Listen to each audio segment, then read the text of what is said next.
हाँ yes sir. सो so basically yes sir. हाँ तो आज हम लोग सबसे पहले फिजिक्स पढ़ने वाले हैं, तो बेसिकली उसको थोड़ा जान लेते हैं भाई क्या है क्या नहीं है। तो जनरली हम लोग आगे जाके 10th के बाद ऑप्ट करेंगे, ज्यादातर स्टूडेंट साइंस ऑप्ट करते हैं, तो फिजिक्स आपको पढ़ना बहुत बहुत इंपॉर्टेंट फील्ड है। ओके, तो फिजिक्स में भाई आप एक बात आप लोग जान लो कि कंसेप्ट बिल्डिंग बहुत ज्यादा इंपॉर्टेंट होता है। समझे? कोई भी ब्राइट स्टूडेंट जो भी फिजिक्स का रहता है उसका कॉन्सेप्ट बहुत क्लियर रहता है। अगर आपका कॉन्सेप्ट क्लियर है तो आधी फिजिक्स तो आपकी वहीं पे क्लियर हो गई। और जो आधी फिजिक्स है वो आपको क्लियर होता है ऑब्जर्वेशन से। तो भाई ऑब्जर्वेशन क्या है? अभी तक हम लोग 9th 10th में है, तो बेसिकली ज्यादा कुछ नहीं होता है, 3 क्वांटिटी दे देता है, चौथा निकालना होता है, और फॉर्मूलाज हम लोग को पते रहते हैं, लीनियर इक्वेशन के थ्रू हम लोग निकाल लेते हैं, और उसको वो उसके बाद फिर सॉल्व करके अच्छा लगता है। बट ज्यादा ओवर कॉन्फिडेंट नहीं होना है वो सबको सॉल्व करके। आगे जब हम लोग आएंगे तो फिर कंसेप्ट छोटा छोटा बात जो रहेगा वो सब भी आगे जाके बहुत इंपॉर्टेंट हो जाता है। और ऑब्जर्वेशन आपको इतना इजी नहीं मिलेगा कि एक क्वांटिटी बस नहीं है उसको लीनियर इक्वेशन के थ्रू निकाल लेना है। आगे आपको ऑब्जर्वेशन और अच्छा स्किल्स बढ़ाना पड़ेगा, क्वेश्चन समझना पड़ेगा, छोटी छोटी बातों पे ध्यान देना पड़ेगा। तो जनरली वैसे ही हम लोग को समझ आएगा। तो कंसेप्ट बिल्डिंग तो जनरली टीचर्स कर ही देते हैं। स्टूडेंट का मेन पर्पस होता है कि उसको पढ़ के रिविजन करके कहाँ पे उन कॉन्सेप्ट्स को अप्लाई करना है, वो मेन काम होता है। ठीक है, तो बेसिकली हम आपको बोलेंगे कि सबसे पहले अपना कंसेप्ट स्ट्रॉन्ग कीजिए, ठीक है, फिजिक्स के लिए। और आज जनरली हम लोग ग्रेड 10th का इलेक्ट्रिसिटी पढ़ाना है। तो इन टोटल ग्रेड 10th में 2 चैप्टर्स है, एक इलेक्ट्रिसिटी है और एक लाइट है, और एक और है, मतलब वो इम्पोर्टेंट नहीं है ज्यादा, बट जनरली इलेक्ट्रिसिटी या लाइट के बारे में पढ़ते हैं। तो अगर आप देखोगे भी फ्यूचर में, तो स्कोप भी सबसे ज्यादा इन्हीं 2 फील्ड का है, इलेक्ट्रिसिटी और ऑप्टिक्स। दो दूसरी बात है कि कंप्यूटर साइंस सबसे बेस्ट माना जाता है, और है भी, ऐसी बात नहीं कि नहीं है। बट स्टिल अगर कंप्यूटर साइंस के बाद आपको किसी को चुनना होगा, रिसर्च वगैरह, अभी हम लोग यंग है थोड़े, साइंटिस्ट या रिसर्चर्स कहलाने के लिए, बट स्टिल अगर आपको रिसर्च में इंटरेस्ट है तो इलेक्ट्रिसिटी और ऑप्टिक्स, दैट इज लाइट, ऐसा ब्रांच है जो आपको स्कोप देगा। अभी आप देख रहे हो कि फ्यूल्स एंड ऑल, पेट्रोल या डीजल, ये सब खत्म हो रहे रिसोर्सेज है, उनको बचाने के लिए हम लोग शिफ्ट कर रहे हैं, अल्टीमेटली शिफ्ट कर रहे हैं इलेक्ट्रिक कार्स के, या फिर ई रिक्शास भी अब आ चुका है। तो इलेक्ट्रिसिटी का डे टू डे लाइफ में भी आप देख रहे हैं कितना पर्पस है, तो आप समझ सकते हैं उसका इंपॉर्टेंस क्या है। और फिर लाइट की तो बात ही अलग है, इनविजिबिलिटी की लोग बात कर रहे हैं, टाइम ट्रेवल का बात कर रहा है सब, या फिर फ्यूचर में जाना, पास में जाना, लाइट के स्पीड तक पहुंचना, तो वो तो अलग उसका इंपॉर्टेंस है। तो बेसिकली बहुत इंपॉर्टेंट चैप्टर्स है इलेक्ट्रिसिटी या लाइट्स, समझ गए? और फिर वही इंटरेस्ट लेके पढ़ना, डिस्ट्रैक्ट नहीं होना है, और इंटरेस्ट आ जाएगा तो अपने सब चीज समझ आएगा। बहुत इजी चैप्टर है, ज्यादा टेंशन नहीं लेना है, बस ये बात ध्यान में रखना। मैं आप लोग को ऑल इन वन किताब की स्क्रीन शेयर कर रहा हूँ, बहुत अच्छे से एनसीईआरटी पे बेस्ड है, सिस्टमेटिक वे में नोट्स के लिए आप लोग इसको यूज कर सकते हैं, और यूज कर सकते हैं बस नोट्स लगा के लिए। इतना ही इंट्रो के साथ तो हम स्टार्ट करते हैं इलेक्ट्रिसिटी और इलेक्ट्रिक। सबसे पहले इलेक्ट्रिसिटी जानने के लिए हम लोग को इलेक्ट्रिक चार्ज समझना पड़ेगा कि भाई इलेक्ट्रिक चार्ज क्या होता है। तो इलेक्ट्रिक चार्ज, इसका सबसे बेसिक डेफिनेशन के थ्रू जाएंगे, तो it is nothing but a charge is a physical entity which is defined by excess और deficiency of electrons on a body. तो इसके हम लोग को ज्यादा डेप्थ में नहीं जाना है, इसके हम लोग को ज्यादा डेप्थ में नहीं जाना है, बस डिफिनेशन देख लेना है और समझ लेना है कि कहना क्या चाह रहा है। तो इलेक्ट्रिक चार्ज बस एक तरह से आप फ्री इलेक्ट्रॉन्स कह लो, ठीक है। और ये चार्ज 2 तरह के होते हैं, एक पॉजिटिवली चार्ज और या फिर एक निगेटिवली चार्ज। बचपन से पढ़ते आ रहे हैं भाई, कुछ नई बात नहीं है। पॉजिटिव चार्ज, तो भाई अब नई बात ये है कि पॉजिटिव चार्ज होता क्या है, ये हम लोग को पता चलेगा। पॉजिटिव चार्ज वही है इफ इट लूजेस इलेक्ट्रॉन्स, समझे? पॉजिटिवली चार्ज जो भी आयन, पॉजिटिवली चार्ज जो भी रहता है वो लूज करता है इलेक्ट्रॉन्स को, ठीक है, और जो निगेटिवली चार्ज रहेगा वो गेन करेगा। बहुत क्लियर है यहाँ तक? और इसमें ज्यादा बातें ध्यान में रखने के लिए नहीं, इलेक्ट्रिक चार्ज के थ्रू ऐसा यूनिट इसका कोलम होता है, ठीक है, ऐसा यूनिट कोलम है। और एक इंपॉर्टेंट प्रिंसिपल है इस पे based, that is quantization of charge. The quantization of charge के थ्रू हमको ये पता चलता है कि जो टोटल चार्ज किसी बॉडी का होता है वो एक इंटीग्रल मल्टीपल होता है मैग्नीट्यूड ऑफ द सबसे बेसिक चार्ज। तो कहने का मतलब ये है कि वेट, कोई भी एक चार्ज, टोटल चार्ज किसी बॉडी पे इंटीग्रल मल्टीपल होगा जो सबसे छोटा या बेसिक चार्ज है, और वो जो सबसे छोटा बेसिक चार्ज क्या है, चार्ज इन वन इलेक्ट्रॉन। यहाँ पे मैं हाईलाइट कर दे रहा, जी, चार्ज इन वन इलेक्ट्रॉन, जो सबसे छोटा चार्ज कोई भी बॉडी रख सकता है, दैट इज 1.6 इंटू 10⁻⁻19 कूलम। और इसका निगेटिव होता है, हम लोगों को सब पता है इलेक्ट्रॉन्स नेगेटिवली चार्ज होता है 1.6। तो इसका प्रिंसिपल के थ्रू जो भी टोटल चार्ज रहेगा एक बॉडी का, इसी का इंटीग्रल मल्टीपल रहेगा। दैट इज ऐसा नहीं कि जो यानी कि charge acquired by 1 electron, 2 electron, 3 electron, ऐसा नहीं कि 1.5, 2.5, 3.5, 4.5, 5.5, पौने 3, 2.25, ऐसा नहीं है, इंटीग्रल मल्टीपल रहेगा। ठीक है, तो बेसिक इतना ही है, बस बहुत सिंपल सी थ्योरी इलेक्ट्रिक चार्ज का, बस इतना बात ध्यान में रखना हो जाएगा। ठीक है, अब इसी के साथ हम लोग आगे मूव करते हैं, और ये स्क्रीनशॉट ले लेना आप लोग, ओके, वो इम्पोर्टेंट है। और इलेक्ट्रिक करंट वो क्या होता है, तो भाई इलेक्ट्रिक करंट को सबसे पहले समझ लेते, डेफिनेशन एक बार पढ़ लेते, उसके बाद समझाएंगे। It is defined as the rate of flow of electric charge through any cross section of a conductor in unit time. Highlight कर दे रहा मैं यहाँ पर, हाँ, तो it is defined as the rate of flow of electric charge through any cross section of a conductor in unit time. तो भाई सर कहने का मतलब क्या है, मैं यहाँ पे व्हाइट बोर्ड शेयर कर रहा, उसके थ्रू समझा रहा। हाँ, तो मान लो ये एक वायर है, बना दे रहा मैं,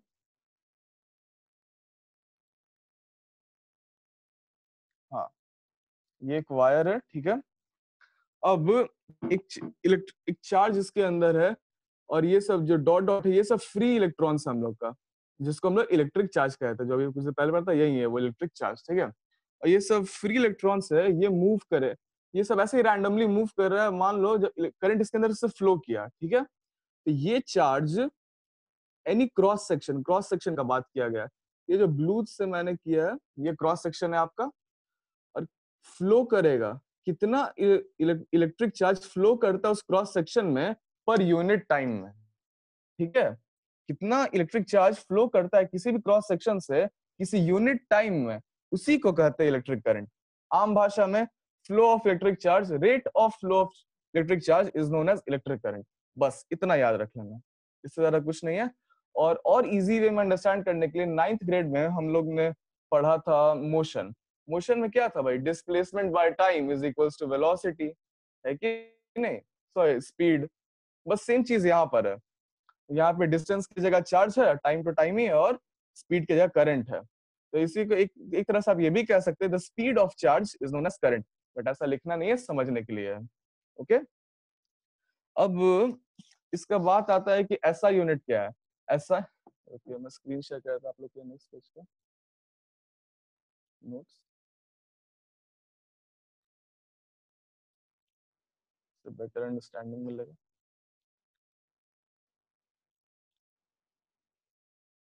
हाँ, तो ऐसा unit of electric current is ampere. तो भाई जो भी, हाँ, ये जितना भी ऐसा यूनिट्स जो आप लोग देख रहे हैं, एम्पियर, कूलम, न्यूटन, ये सारे किसी ना किसी, basically most of the units जो है किसी ना किसी साइंटिस्ट के पे बेस्ड है, ठीक है। उनको ऑनर करने के लिए हम लोग उन्हीं के नाम पे यूनिट्स रखते हैं, और ये एक फ्रेंच साइंटिस्ट एंड्रे मरे पे है, ओके। और बस इतना जानना, और ये स्केलर क्वांटिटी है, स्केलर क्वांटिटी हम लोगों ने पढ़ा था, जो कि इसका सिर्फ मैग्नीट्यूड हो और डायरेक्शन ना हो। आई hope this is very clear. और जस्ट लाइक मीटर का भी स्मॉल यूनिट होता है, मीटर, मिलीमीटर, किलोमीटर, वैसे इसका भी एक स्मॉलर यूनिट होता है, मिली एम्पियर और माइक्रो एम्पियर। वो सब डेटा यहाँ पे गिवन है आपके स्क्रीन पे, आप देख सकते हैं, ठीक है। हाँ, और फिर बात आती है कि उसका डायरेक्शन किधर से किधर होगा, और यहीं से हम लोग का ज्यादा इंपॉर्टेंट टॉपिक शुरू होता है, ठीक है। हाँ, तो फिर इसका डायरेक्शन, तो सबसे पहले हम लोग को डायरेक्शन समझने के लिए इसका एक सर्किट डायग्राम बना लेते हैं।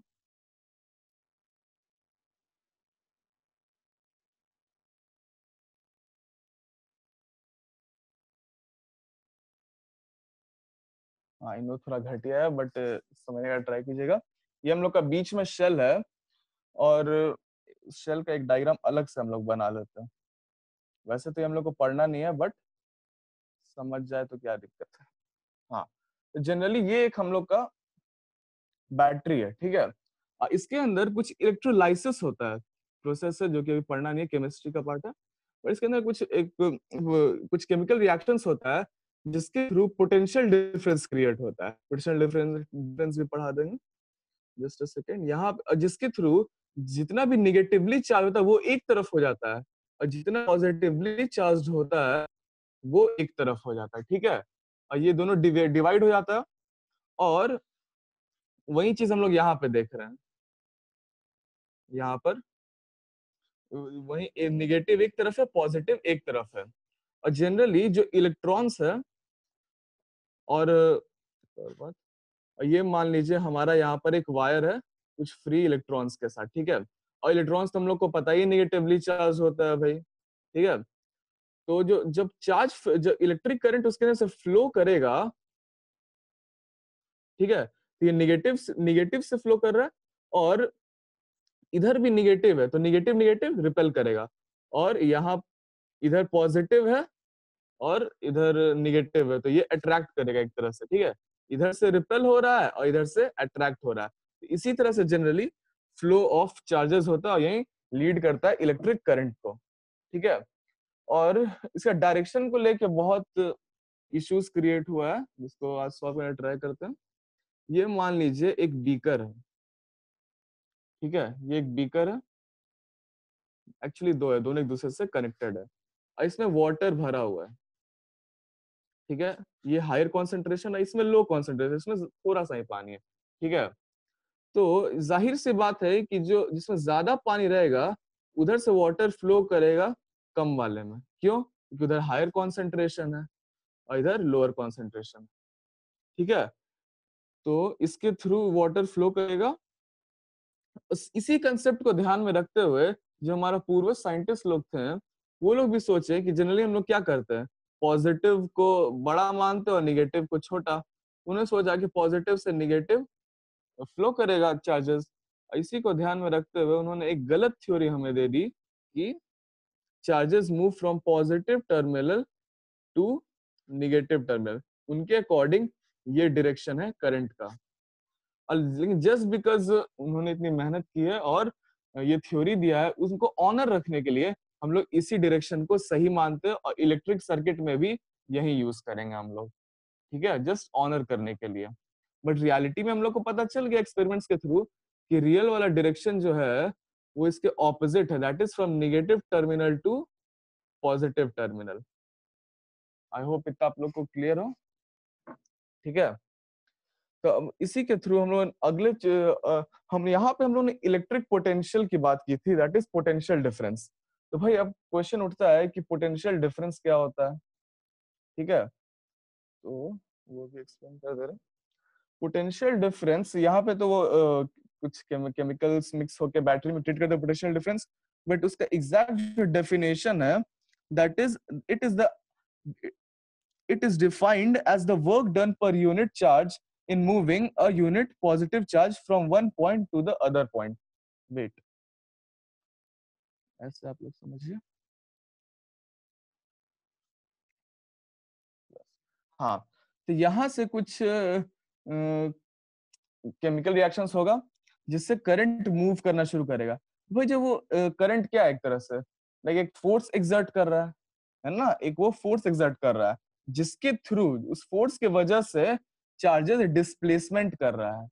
तो हम लोग ग्रेड 9th में पढ़े थे कि work done is equals to F S, है कि नहीं। F S work done is equals to F F dot S. और वही सेम चीज यहाँ पे हो रहा है, फोर्स भी लग रहा है और डिस्प्लेसमेंट भी हो रहा है इलेक्ट्रिक चार्जेस को। तो एक तरह से ये चार्ज वर्क कर रहा है, ओके। और सेम वर्क डन किसी unit on a unit charge is known as potential difference. बस उसी को पोटेंशियल डिफरेंस करते हैं। तो यहीं से हम लोग को एक फॉर्मूला मिलता है, V is equals to, wait, clear कर देता हूँ। V is equals to W by Q। यहाँ पे ये वर्क डन है और ये चार्ज है और ये पोटेंशियल डिफरेंस है। पोटेंशियल डिफरेंस का यहाँ पे यूनिट होता है वोल्ट, और पोटेंशियल डिफरेंस को आम भाषा में लोग वोल्टेज भी यूज करते हैं, ज्यादातर हम लोग घर में यही वर्ड यूज करते हैं वोल्टेज, इसको वोल्टेज भी कहते हैं और इसका यूनिट होता है वोल्ट। और इससे पहले हम लोगों ने जो इलेक्ट्रिक करंट के बारे में पढ़ा था उसका formula I is equals to Q by T. Q यहाँ पे भी इलेक्ट्रिक चार्ज रिप्रेजेंट कर रहा है, आई यहाँ पे करंट रिप्रेजेंट कर रहा है, और टाइम टी को। तो यहाँ तक आपको बस इतना ही पढ़ना है। और नेक्स्ट टॉपिक हम लोग को पढ़ना है इलेक्ट्रिक सर्किट। तो भाई इलेक्ट्रिक सर्किट के क्या है, ये तो हम लोग लाइक बचपन से ही पढ़ते आ रहे हैं, बस कुछ कुछ नए रेजिस्टेंस वगैरह आएंगे, तो इस टॉपिक को हम लोग बाद में देखेंगे जब आगे की कुछ थ्योरीज हम लोग समझ जाते हैं। ओके, अच्छा अगर आप जो पिछला थ्योरी हम लोग को पोटेंशियल डिफरेंस आपको बताए थे, और ये भी फॉर्मूला दिया था that is V is equals to I by R, इससे हम लोग ये कंक्लूड कर सकते हैं कि V इज, एक minute sorry, V is equals to W by Q, ये थ्योरी दिया था। तो हम लोगों ने ये ऑब्जर्व किया था कि जो ये कॉमन से सर निकाल सकते हैं कि वोल्ट जितना इंक्रीज करेंगे, पोटेंशियल डिफरेंस जितना इंक्रीज करेंगे उतना ज्यादा हम लोग का करंट फ्लो करेगा, और इसी को हम लोग कहते हैं ओम्स लॉ।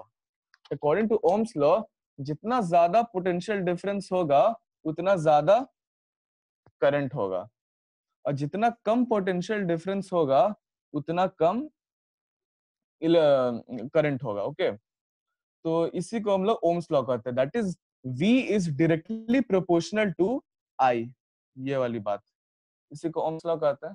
और एक बात हम लोग लाइक ग्रेड 9 से सीखते आ रहे हैं कि प्रोपोर्शनैलिटी के साइन को हटाने के लिए हम लोग एक कांस्टेंट को लाते हैं, कांस्टेंट का जन्म होता है प्रोपोर्शनैलिटी के साइन को हटाने के लिए, और उसी प्रोपोर्शनैलिटी को हम लोग यहाँ पर R से रिप्रेजेंट करते हैं, और वो it is nothing but resistance. ठीक है, उतना आप देख लेना, उसी को हम लोग रेजिस्टेंस करते हैं। V is equals to IR, ये भी एक फॉर्मूला, बहुत important formula, probably the most important. इसी को हम लोग ग्रेड 10th के अकॉर्डिंग सबसे ज्यादा इंपॉर्टेंट फॉर्मूला यहीं पे है, तो इसी को रेजिस्टेंस कहते हैं। तो भाई अब क्वेश्चन ये है कि भाई ये रेजिस्टेंस होती क्या चीज है, ठीक है, रेजिस्टेंस होती क्या चीज है। तो वेट, लेट मी एक्सप्लेन। हाँ तो एक मिनट मैं स्क्रीन शेयर करता हूँ, आप लोग नोट्स देख लेना।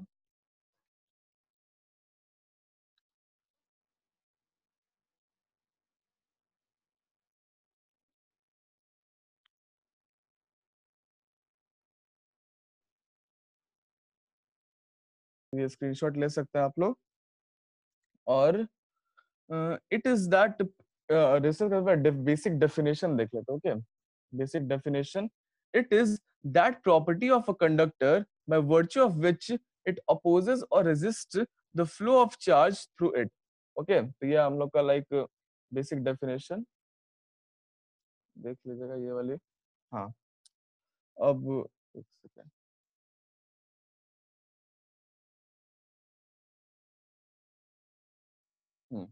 ये वाली part, it is that property, एक बार अच्छे सुन लीजिएगा।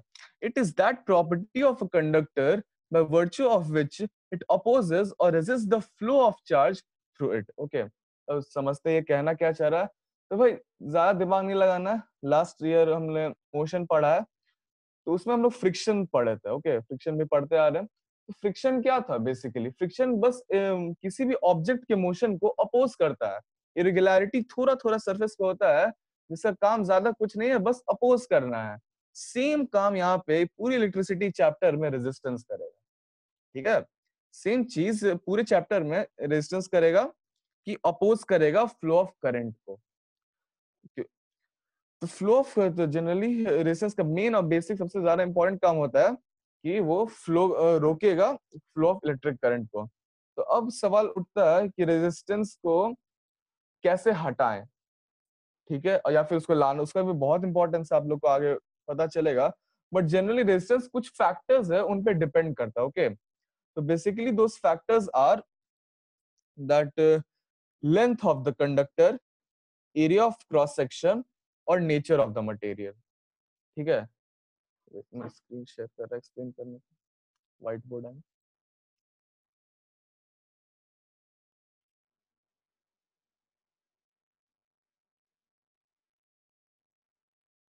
हाँ, तो जनरली आप देख सकते हैं, ये मान लीजिए एक रोड है, ठीक है, चौड़ा रोड है, और यहाँ पे लाइक आप जा रहे हो, तो यहाँ पे कितना, यहाँ पे आपके पास कम चांसेस है ट्रैफिक लगने का, है कि नहीं? ट्रैफिक लगने का यहाँ पर आपके पास कम चांसेस है। क्यों? क्योंकि रोड चौड़ा है। रोड चौड़े रोड में तो ज्यादा ट्रैफिक लगने का चांस नहीं है। सेम यहाँ पे होता है, किसी भी वायर का एग्जांपल ले लीजिए। वायर में जो इलेक्ट्रॉन्स फ्लो करेगा, तो अगर उसका क्रॉस सेक्शन है, ये वाली पार्ट इसे क्रॉस सेक्शन कहते हैं, कंफ्यूज नहीं होना है। हाँ, और उसका क्रॉस सेक्शन ज्यादा रहेगा, तो कम चांसेस है कि वहां पे ट्रैफिक रहेगा। इन द सेम वे, अगर इलेक्ट्रॉन मूव करे किसी वायर से जिसका क्रॉस सेक्शन बहुत ज्यादा है, तो वहां पे चांसेस है कि वो कम रेजिस्टेंस लगेगा। तो हम लोग चाहेंगे कि वायर को बढ़ा, रेजिस्टेंस कम रहे। तो जी हाँ, तो यहाँ से हमको ये पता चलता है कि R is inversely proportional to area of cross section. ठीक है, ये पहला फैक्टर था। I hope this is very clear. अब नेक्स्ट अगला फैक्टर देखते हैं। हाँ, तो अब वही मान लीजिए यहाँ पे कम, ये सेम रोड पतला है, तो लाइक ज्यादा चांसेस है कि ट्रैफिक रहेगा। ओके, तो उतना आप लोग देख लेना, समझ जाओगे, समझदार लोग हो। हाँ, तो अगला फैक्टर होता है लेंथ। लाइक लेंथ कितना बड़ा है, किसका कम है, किसमें ज्यादा है। ठीक है, तो लाइक जितना लंबा रोड रहेगा, उतना चांसेस है कि वहां पे ज्यादा ट्रैफिक रहेगा। ज्यादा ट्रैफिक लेने का ज्यादा चांसेस है, क्योंकि रोड तो लंबा है, कहीं भी से भी गाड़ी आ सकती है। तो सेम चीज रेजिस्टेंस में है, जितना लंबा वायर रहेगा उतना ज्यादा रेजिस्टेंस रहेगा। ठीक है, तो ट्राई करना है कि वायर, अगर रेजिस्टेंस को कम रखना है तो वायर छोटा रहे और क्रॉस सेक्शन ज्यादा रहे। ठीक है, तो बेसिकली यही एग्जांपल है। हाँ, तो यहाँ से हम लोग ये कंक्लूड करते हैं कि R is proportional to length of the wire. Okay, wire नहीं, किसी भी कंडक्टर का यहाँ बात हो रहा है, मैं वायर का एग्जांपल ले रहा हूँ। ओके, और अगला, तो यहाँ से इन टोटल हम लोग ने क्या कंक्लूड किया? इन टोटल हम लोग ने ये कंक्लूड किया कि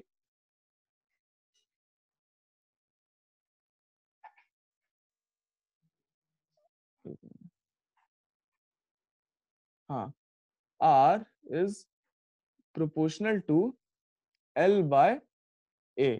दोनों इक्वेशन को जोड़ेंगे तो इसी इक्वेशन पे हम लोग आके रुकेंगे, कंक्लूड करेंगे। तो यहाँ भी हम लोग प्रोपोर्शनैलिटी के साइन को हटाने के लिए हम लोग एक कांस्टेंट लाते हैं। ओके, तो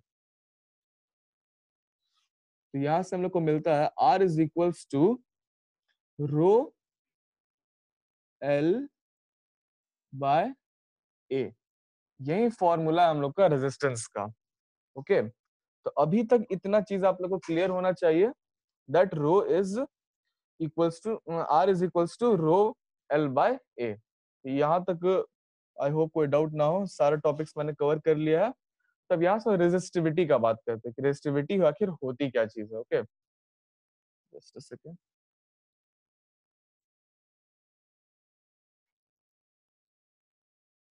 रेजिस्टिविटी, हाँ, ये सिंबल है हमारा रेजिस्टिविटी का। ओके, और हाँ, एक और बात, रेजिस्टेंस का हम लोग को ऐसा यूनिट होता है ओम, और उसको रिप्रेजेंट करते हैं ग्रीक लेटर ओम। ग्रीक लेटर ये है, ठीक है, लाइक हेडफोन टाइप का सिंबल है, उससे आप लोग याद रख सकते हैं, कोई दिक्कत नहीं है। और ऐसा इसका ओम है, जस्ट बिकॉज ओम्स लॉ से आया है, तो ऑनर करने के लिए सेम है फंडा। और फॉर्मूला ये सब तो आपको बता ही चुका हूँ मैंने, अभी जस्ट बताया, R is equal to rho L A. ठीक है, रेजिस्टेंस का। हाँ, तो यहाँ से रेजिस्टिविटी क्या होता है, ये तो स्क्रीन पहले शेयर करते हैं, वहां तक तो नोट्स देख लेना।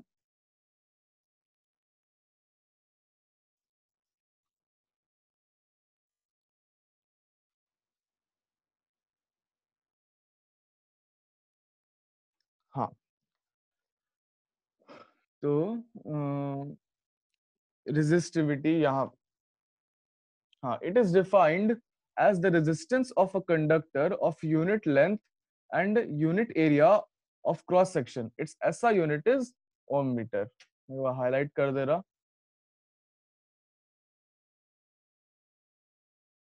हाँ, तो एक और बार अच्छे से सुन लीजिएगा ध्यान से. It is defined as the resistance of a conductor of unit length and unit area of cross section. Its SI unit is ohm meter. तो बेसिकली ये रेजिस्टिविटी ज्यादा कुछ नहीं है, वो एक कांस्टेंट है, ठीक है. कांस्टेंट एग्जैक्टली तो नहीं कर सकते बिकॉज ये मटेरियल टू मटेरियल वैरी कर सकता है. ओके, कोई दिक्कत नहीं है, मटेरियल टू मटेरियल वैरी कर सकता है. लाइक किसी भी कंडक्टर का ऐसा यूनिट ज्यादा रेजिस्टिविटी ज्यादा नहीं होता, वो कम होता है. और किसी भी नॉन मेटल का रेजिस्टिविटी ज्यादा होगा, इसी वजह से वो ज्यादा रुकावट आता था. तो अब इसके पीछे का कंसेप्ट समझते हैं कि रेजिस्टिविटी कहाँ से आता है, लाइक कैसे रेजिस्टेंस आता है, उसका जन्म कहाँ से हुआ रेजिस्टेंस का. इसके लिए वायर हम लोग को समझना होगा. यस, तो एक वायर का डायग्राम ले रहा हूं मैं. मान लो ये हम लोग का वायर है. ओके, ये वायर है और इसके अंदर हम लोग का फ्री इलेक्ट्रॉन्स है. ओके, मान लो ये इलेक्ट्रॉन्स जो भी है वो यहाँ से यहाँ चाह रहा है. ओके, पूरा मूव ऐसे पहले तो रैंडमली ऐसे कहीं मूव करेगा, और जैसे यहाँ पर करंट का गेम आया, जैसे यहाँ पर ड्रॉ कर ही देता हूँ.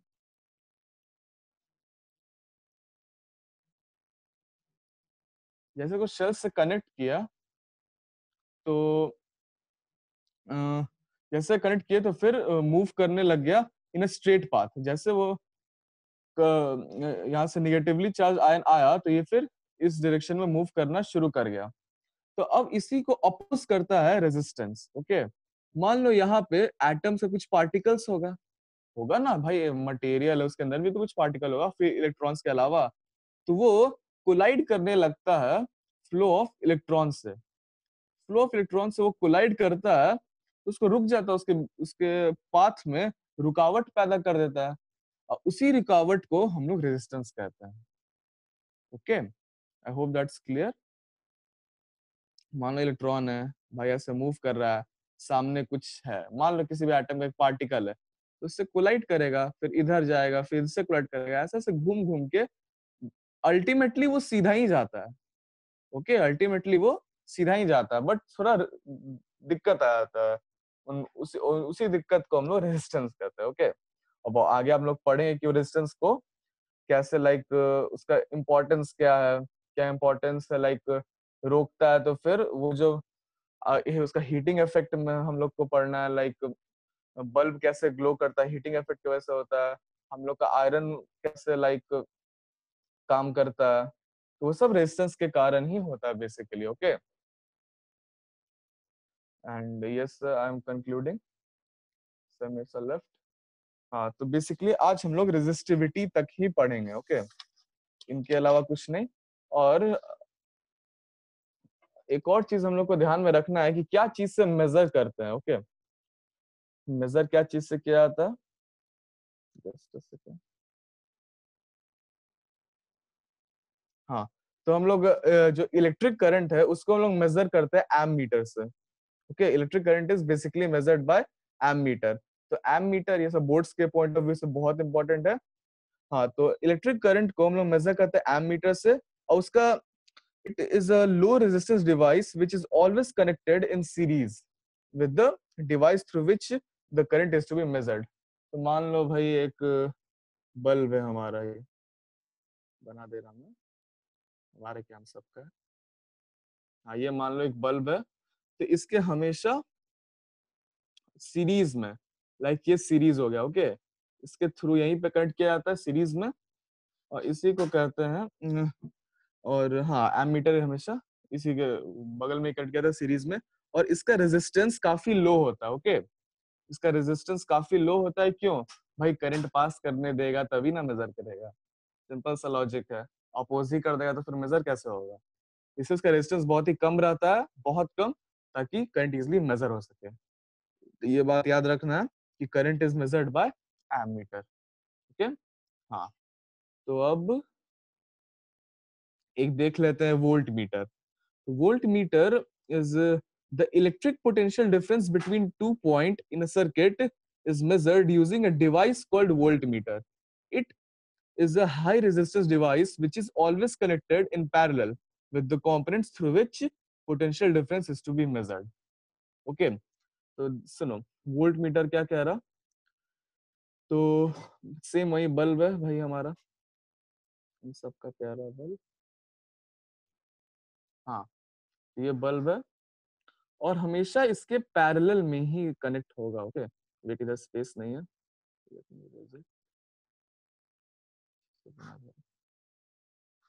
हाँ, तो हमेशा इसके पैरेलल में ही कनेक्ट होगा।